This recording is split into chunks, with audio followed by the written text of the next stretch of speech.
in this video, is the most hated Micro Four Thirds camera due an update? Let's find out. Roll titles.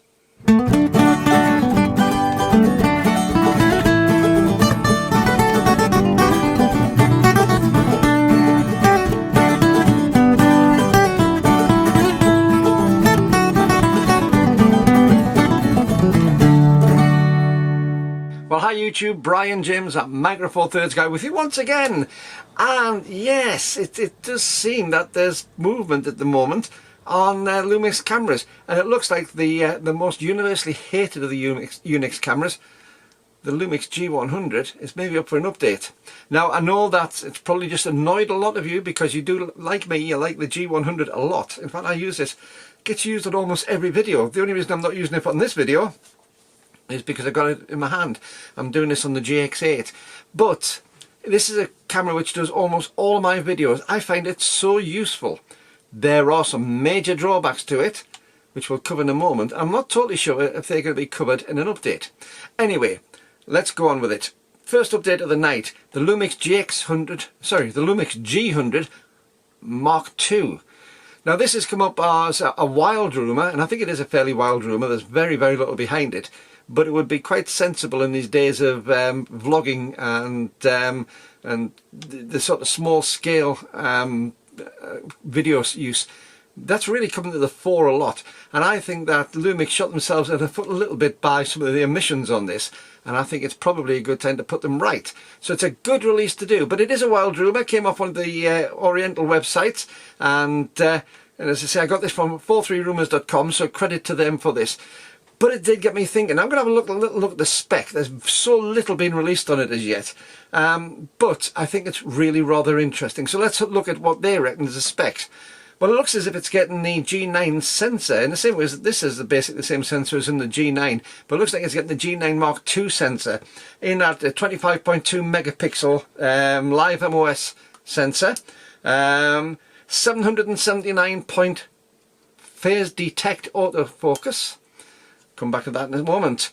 4K 60 422 at 10-bit for the video, which is really good in a tiny camera, and the single UHS card slot will become a single UHS 2 card slot, and that'll be great if you are doing 10-bit video and you're wanting to do 4K 60. That's going to allow you to actually put it onto the card an awful lot easier, much faster card, and that's a welcome improvement. But that's all. That's all we have. So for the blogger and vlogger market, it could be a good one, but I really hope it's got something else on it, and it hasn't been mentioned in this. The big Achilles heel on this is one thing. I can live without the UHS 2 card slot. I can live without face detect on it. I don't think it's too bad. It's autofocus in the first place. I can live without the 25.2 megapixel. The bad part on this is the IBIS. It has electronic IBIS on this, which works by cropping in on the video, so it crops down. And at the minute I'm filming this on a 14mm lens, my 14mm f2.5 lens, and if I reach out I can touch it just about there. It's an arm's reach away from me. If I was to be doing this, putting that lens onto here, same size sensor, same distance, but getting it so that it had IBIS, it would be more like that. I'd be cropped into that. Oh, that's scary, wasn't it? I've probably frightened off all the viewers now because of that. Sorry about that. But it would make it that much of a difference. It crops in that much, which basically means if you are doing it as a selfie sort of thing, it's just far too close. You can't hold it far enough away. And to me, that's the big bugbear on this. And even then, there are two levels of cropping and two levels of electronic stabilization on this. But even on the first one, it's still quite considerably cropped in. On the second one, it's seriously cropped in, but it doesn't give you a huge amount of real stabilization compared to a mechanical IBIS. And I think if Lumix are going to compete in the market for the vlogging and blogging type kit, they need that image stabilization really to be done a lot. I shoot with my little 12 to 32 most of the time on this, which has image stabilization in, but it's only going to give you a couple of stops. What we really need is a good image stabilization, mechanical one on the shutter on this, which will work, and the dual IBIS, the dual IS mode along with the lens and give you up to sort of 5, maybe 6 stops. That would make a huge difference on that camera. If it does come out as that, and there's no release dates or anything like that, so please don't ask. I know no more details than I've just given you there. As I say, you can have a look. And if you can speak Japanese, you can have a look on the original website. But I can't speak Japanese, so I've got no other details other than what 43 Rumours have put down to it. However, if it does have a good IBIS on it, it does have that, then I would be interested in buying it. I've recently told you how I'm not really interested in buying things like the G9 Mark II because it's not a big enough jump for what I need. Compared to the G100 Mark I, if it has the good IBIS, especially with dual IS, if it has the 25.2 megapixel sensor, if it has the phase detect, and it also has the UHS-2 card slots, that would be enough to seriously make me trade in this. Well, actually, I probably wouldn't trade it in. I'd keep it as a B-roll camera. It's perfectly good for that. But I would be going out on the day of release, or maybe even put a pre-order in for a G100 Mark II. What do you think about that? Have you used the G100? What's your summation about that? Let me know in the comments below. I really would like to see those. What would you like to see in a G100 Mark II? And do you think they could actually stick all the IBIS and things into a camera of this size? It is a tiny little camera after all. And it's maybe pushing the limits a bit. That's what I'd like to see. On the phase detect autofocus, I did say that I'd come back to that in a couple of seconds. And although it's a really useful thing to have on it, I've never had real focusing problems on the G100. It's been fairly spot on for what I use it for as a vlogging camera or a blogging camera.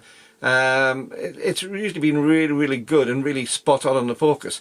Although I would hope that the phase detect would be a bit of an improvement on what we already have. So it's not a big deal breaker for me. The deal breaker for me is the IS. If I can get that sorted and get away from the horrible cropped electronic IS, I would be a really happy man. I don't actually shoot in 4K either. So the 4K 60/422 10-bit is a lovely thing for video makers. For me, it's a bit of an unneeded sort of thing, but it's a really good thing to have on your camera. It means that you're working well within the camera's range and in the video side. And this to me is a video camera. I rarely ever use it for stills. It's a purely electronic shutter, which I don't really like too much. And I just feel somewhat restricted using it as a stills camera, although it is easy to pop in your pocket, but I don't use it so much for stills. But as a video camera, I think it's brilliant. So come on Lumix, get it released please, because I would be buying one straight away. The other thing I saw, which was a week or two back actually, and a few people have already mentioned this in the comments, but I haven't had a chance to comment on it, is the announcement that the replacement for the GH6 will be a GH7 and not a GH6 Mark II.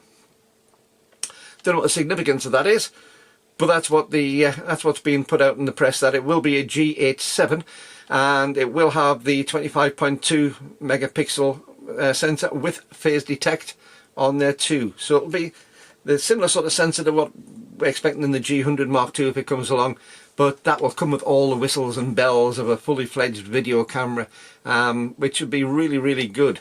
It'd be interesting to see what happens to it size-wise though. Hopefully it'll be no bigger than a GH6.